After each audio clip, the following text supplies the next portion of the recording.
క్రిమి సంహార సంకులము కేవల నింద్యము పూతి గంధహేయము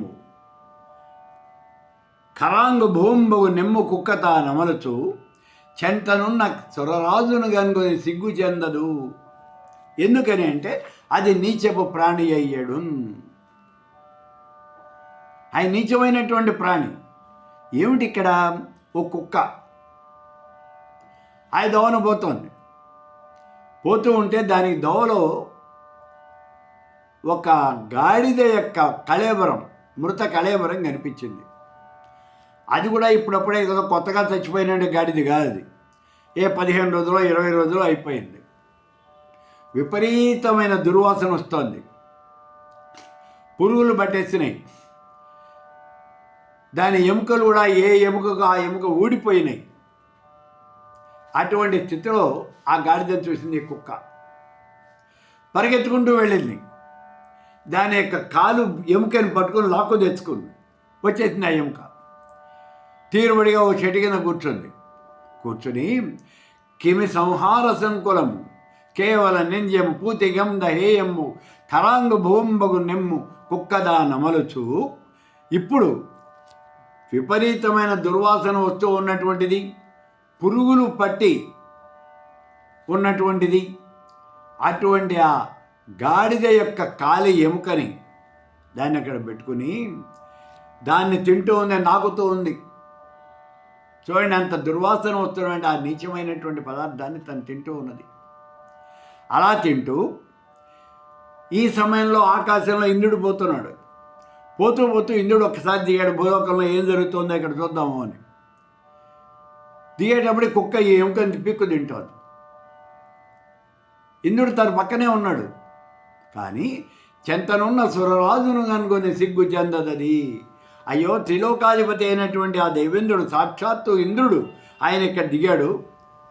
నేను ఇలా చేయటం అనేది చాలా అవమానకరంగా ఉంటుంది, నీచమైనటువంటి పని అని ఏమనుకోవటల్లా.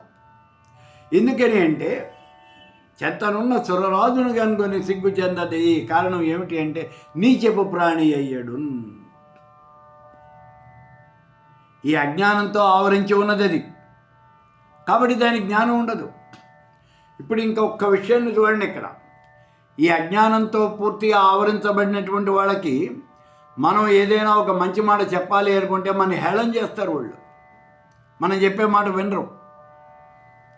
ఎదురు మనమే జోకులు వేస్తారు, మన హేళన చేస్తారు. ఒకసారి ఒక పండితుడు ఒక బాట వెంబడి పెడుతూ ఉన్నాడు. ఆ బాట పక్కనే ఒక పెద్ద మురుగ్గు ఉంటుంది, చాలా పెద్దదైనటువంటి మురుగుంట. విపరీతమైనటువంటి దుర్వాసన అనేది వేస్తూ ఉన్నది ఆ మురుగుంట. భరించలేడు, కానీ తప్పదు. అదే బాట, ఇంకో దోవలేదు. అందుకని పైన ఉన్నటువంటి బట్ట ముక్కుకి ఇలా అడ్డం పెట్టుకుని ఆ బాట మీద నడిచి చెక్కా నడిచి పెడుతున్నాడు. చాలా పెద్దది గుంట అని చెప్పాను. ఈ సమయంలో ఎక్కడి నుంచో ఓ పెద్ద పంది పరిగెత్తుకుంటూ వచ్చింది. అలా పరిగెత్తుకుంటూ వచ్చి ఆ మురుగుంటలో దిగేసింది. పోనీ దిగింది, ఊరుకుంది. ఆ చుట్టూ కలయి తిరిగింది, మొత్తం తిరిగేసింది. ఎప్పుడైతే ఆ మురుగు అటు ఇటు కదిలిందో వాసన అనేది ఇంకా ఎక్కువగా వస్తుంది. వాసన పెరిగిపోయింది. ఇప్పుడు ఆ మధ్యలో హాయిగా కాళ్ళు తన్ని పెట్టుకుని పడుకుంది పంది. ఆ చండాలపు వాసన వస్తూ ఉన్నటువంటి ఆ మురుగులో పడుకుంది. ఇప్పుడు అంటాడు ఈ పండితోత్తముడు, ఓ పంది, ఎందుకే నువ్వు అట్లా మురుగుంటలో పడుకున్నావు? విపరీతమైన వాసన వస్తూ ఉన్నటువంటి, దుర్గంధం వస్తూ ఉన్నటువంటి ఆ మురుగుంటలో ఎందుకు పడుకుంటావు? బయటికి రావచ్చు కదా అంటే, ఓ పండితోత్తమా, నీకేం తెలుస్తుందయ్యా? నీట్గా నువ్వు పంచె కట్టుకుని పైన ఓ ఉత్తరీయం వేసుకుని చేతిలో 2 పుస్తకాలు పట్టుకుని పెడుతూ ఉన్నావు. నువ్వు, నీకేం తెలుసు? దా, ఒక్కసారి వచ్చి నువ్వు కూడా ఈ మురుగులో పడుకో. నాకులానే నా పక్కనే పడుకో. ఈ మురుగులో ఎంత హాయిగా ఉంటుందో నీకు తెలుస్తుంది అని. చూడండి, ఇక్కడ అజ్ఞాని అయినటువంటి ఆ పందికి జ్ఞానబోధ చేయాలి అని ప్రయత్నం చేశాడు. ఎవరు? ఈ పండితుడు.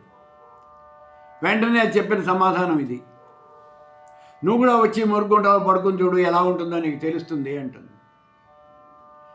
అంత బలంగా ఉంటుంది అజ్ఞానం అనేది. ఎవరన్నా చెప్పినప్పటికీ, వాళ్ళు ఏం చెప్పినప్పటికీ కూడా మనం వినము. అజ్ఞానంలో కూరుకుపోయినాం మనం. వాళ్ళు ఏం చెప్పినా మనం వినము. ఇలాగే ఉంటుంది. ఈ చరాచర జగత్తంతా కూడా పరమేశ్వరుడి వల్లనే సృష్టించబడింది, పరమేశ్వరుడి చేతనే ఆవరించబడింది, పరమేశ్వరుడి ఎందే లయమవుతున్నది అనే విషయం మనం చెప్పినప్పటికీ కూడా వాళ్ళు విననుగాక వినరు. మనం ఇందాక చెప్పుకున్నాం, అనేక రకాలైనటువంటి దర్శన శాస్త్రాలు ఉన్నాయి. ఆ దర్శన శాస్త్రాలని కూడా సృష్టి గురించి అనేక రకాలుగా చెప్పి, అసలు సృష్టి అనేది లేదు, జగత్ ఎప్పుడు ఇలాగే ఉంటుంది అని చెప్పారు కొందరు. రకరకాలైన పదార్థాలు కలిస్తే, 2-3 రకాల పదార్థాలు కలిస్తే ఒక కొత్త పదార్థం పుడుతుంది అన్నారు చార్వాకులు. అజ్ఞానం. మనం చెప్పినా కూడా వాళ్ళు వినరు. ఇటువంటిది పరిస్థితి. ఈ అజ్ఞానం అనేది ఇలా ఉంటుంది. ఇప్పుడు ఒక్క విషయం చూడండి. ఈ అజ్ఞానాన్ని వదిలించుకోవాలి అంటే మనం చెప్పేటటువంటి శాస్త్రాలు కానీ, పురాణాలు, ఇతిహాసాలు, మంత్రాలు, తంత్రాలు, జపాలు, తపాలు, యజ్ఞాలు, యాగాలు, హోమాలు, ఇవన్నీ కూడా అజ్ఞానికి. ఎవరికి ఇవన్నీ? జ్ఞానం లేనటువంటి వాడు చేస్తాడు ఈ పనులన్నీ కూడా. జ్ఞాని అయినటువంటి వాడికి వీటితో పని లేదు. ఎందుకంటే అహం బ్రహ్మాస్మి, నేనే పరబ్రహ్మ స్వరూపాన్ని, నేనే పరమేశ్వర స్వరూపాన్ని. అలా అయినప్పుడు, నేనే పరమేశ్వరుని అయినప్పుడు మరి వీటన్నిటితో నాకు ఇంకా అవసరం ఏంటి అసలు? కాబట్టి జ్ఞాని ఎప్పుడూ కూడా పూజలు, జపాలు, మంత్రాలు, తంత్రాలు, యంత్రాలు ఇవన్నీ ఏవి కూడా చూడడు. సర్వం కల్విదం బ్రహ్మ అని చెప్పేది ఒకటే. చరాచర జగత్తులో ఉన్నటువంటి ప్రాణికోటి అంతా కూడా సమానమైనటువంటిది. అందుకే జ్ఞాని అయినటువంటి వాడు చెప్పే విషయం ఏమిటి అంటే, విశ్వమానవ కళ్యాణము, సర్వమానవ సమానత్వము, సర్వమానవ సౌభ్రాతృత్వము, విశ్వశాంతి, విశ్వ కళ్యాణము. ఈ 5 విషయాలే చెప్తాడు. అందుకే ఋషుల్లో కూడా గొప్పవాళ్ళైనటువంటి ఋషువులు ఎవరు అన్నప్పుడు, నిరంతరము సమాధి స్థితిలో ఉండి సమాజం యొక్క శ్రేయస్సునే కోరేటటువంటి వాడు అతడు గొప్పవాడైనటువంటి ఋషి, మహారుషి అని చెప్పేది అతన్ని. విశ్వామిత్రుడు చూడండి, ఆ రోజున దోవంబడి పెడుతూ ఉన్నాడు. రాజభటులు సునసేపుడిని తీసుకొస్తూ ఉన్నారు. ఆ సునసేపుడు విపరీతంగా దుఃఖిస్తూ ఉన్నాడు. ఏమిటయ్యా అంటే, వీడిని బలివ్వటానికి అక్కడికి తీసుకెడుతున్నారు, యాగశాలకి తీసుకెడుతున్నారు అన్నాడు. అప్పుడు వాడికి మంత్రోపదేశం చేసి వాణ్ణి రక్షిస్తాడు విశ్వామిత్రుడు. అది మహానుభావులు, మహర్షులు చేసే పని అంటే. విశ్వమానవ కళ్యాణము, విశ్వశాంతి, దీన్ని కోరేటటువంటి వాళ్ళే మహర్షులు.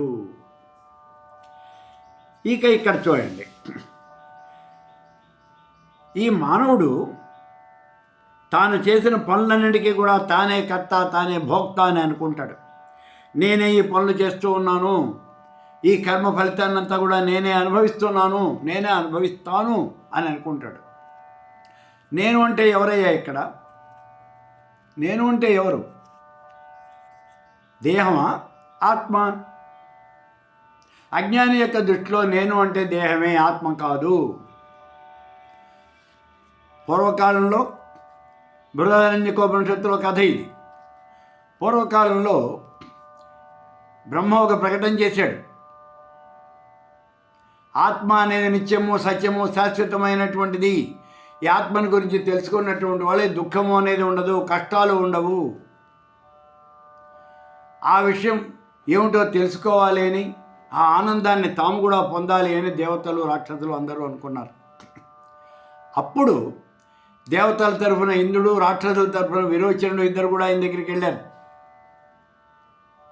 వాళ్ళిద్దరిని పరీక్ష చేసి అప్పుడు ఈ బ్రహ్మదేవుడు వాళ్ళిద్దరికీ కూర్చోబెట్టి, మీ కనుపాపలలో ప్రతిబింబించేదే ఆత్మ అన్నాడు. కనుపాపల్లో ఏముంది? నీటి కొలంలో మీ మొహం చూసుకోండి కనిపిస్తుంది అన్నాడు. నీటి కొలంలో చూసుకున్నారు వాళ్ళ మొహాలు. జుట్టు బాగా పెరిగిపోయింది, గడ్డాలు మీసాలు పెరిగిపోయినాయి, అసహ్యకరంగా కనిపిస్తున్నాయి వాళ్ళ మొహాలు. వెంటనే వాళ్ళు అనుకున్నారు, ఇదే ఆత్మ. నీళ్ళలో కనిపిస్తున్నది ఏమిటి? నా ప్రతిబింబం, అంటే దేహమే కనిపిస్తోంది, కాబట్టి దేహమే ఆత్మ అనుకున్నారు. ఆ మాట తెలుసుకున్నటువంటి విరోచనుడు వెళ్ళిపోయి రాక్షసులకి అందరికీ చెప్పాడు, నేను అంటే దేహము, దేహమే ఆత్మ, అంటే నేను అంటే దేహం, అదే చెప్పేశాడు. మరి ఇంద్రుడు కొంత దూరం వెళ్ళిన తర్వాత అనుమానం వచ్చింది, ఇలా ఉండకూడదు కదా అని. మళ్ళీ వచ్చాడు, బ్రహ్మదేవుడి యొక్క శిక్షరికం చేశాడు. అప్పుడు తెలుసుకున్నాడు నిజమైన బ్రహ్మతత్వం, అప్పుడు తెలుసుకున్నాడు. అందుకని దేవతలంతా జ్ఞానులయ్యారు, రాక్షసులంతా అజ్ఞానులయ్యారు. కాబట్టి ఇలా ఈ అజ్ఞానాన్ని కనుక నువ్వు వదిలిపెట్టగలిగినట్లయితే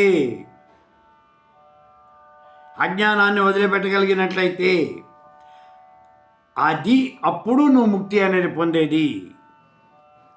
ఇక్కడ చూడండి, ఒకదాని లక్షణాన్ని వేరొక దానిలో ఆరోపించటాన్నే వేదాంతమైనటువంటి పరిభాషలో అధ్యాసము అని అంటారు.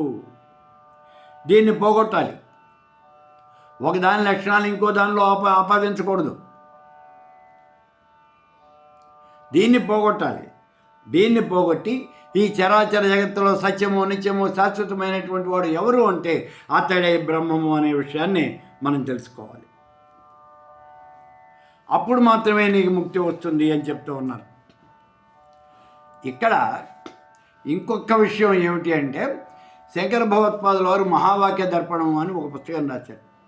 309 శ్లోకాలతో రాశారు ఆ పుస్తకం. చాలా గొప్పదైనటువంటిది మహావాక్య దర్పణం. మహావాక్యాలు మొత్తం 4: ప్రజ్ఞానం బ్రహ్మ, అహం బ్రహ్మాస్మి, అయమాత్మా బ్రహ్మ, తత్వమసి. 4వది తత్వమసి. ఈ తత్వమసి అనే మహావాక్యం ఎక్కడున్నది అంటే ఛాందోగ్యోపనిషత్తులో ఉంది.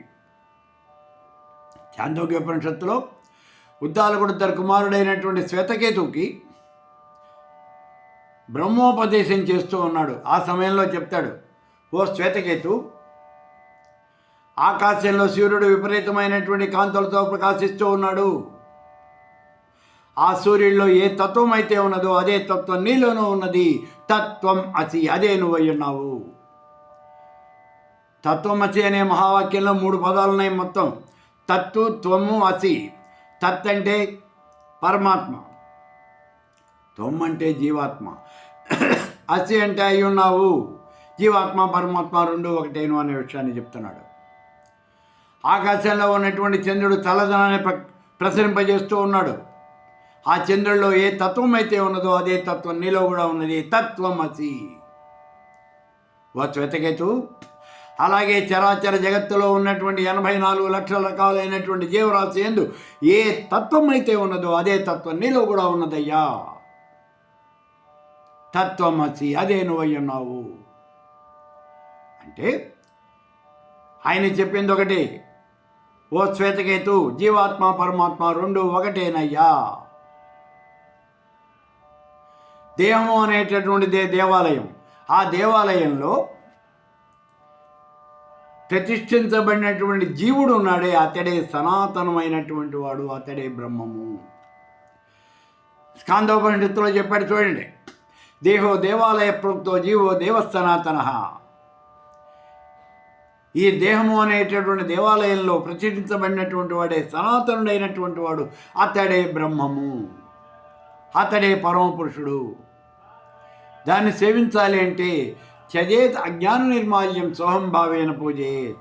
అజ్ఞానము దీన్ని వదిలేసేయి, అజ్ఞానాన్ని వదిలిపెట్టి సోహం భావేన పూజేత్. నేనే హంసస్వరూపాన్ని, హంసస్సోహం, హంసస్సోహం, హంస అనే తిరిగేసి చెప్తేనైతే సోహం అవుతుంది.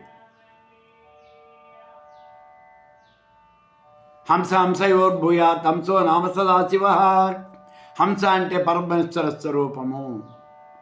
కాబట్టి నువ్వేంటే ఎవరో కాదయ్యా, నువ్వే పరమేశ్వర స్వరూపము అని చెప్తూ ఉన్నాడు ఇక్కడ.